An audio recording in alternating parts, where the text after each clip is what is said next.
తెలుగు రాష్ట్ర ప్రజలకి నా హృదయపూర్వక నమస్కారాలు మరియు దసరా శుభాకాంక్షలు. నా నిజం గెలవాలి పర్యటనప్పుడు రాష్ట్రం వ్యాప్తంగా నేను తిరిగినప్పుడు చేనేత కార్మికుల్ని చాలామందిని కలిసి వాళ్ళు పడే ఇబ్బందులు కష్టాలని నేను తెలుసుకున్నాను.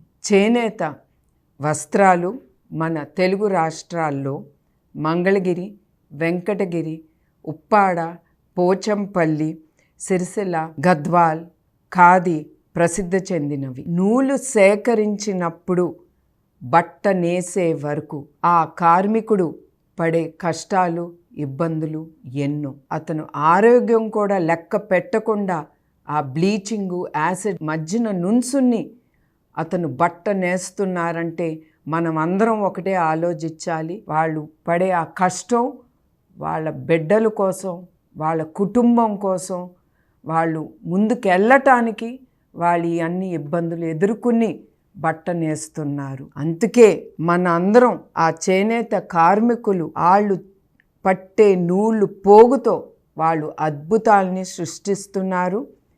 చేనేత అన్నలకు సంఘీభావంగా రాబోయే పండగ రోజుల్లో మనం చేనేతర వస్త్రాల్ని ధరించి నేతన్నలు ఆనందంలో మనం కూడా వాళ్ళతో పాలు పంచుకుందాం. మన చేనేత, మన సంస్కృతి, మన సాంప్రదాయం.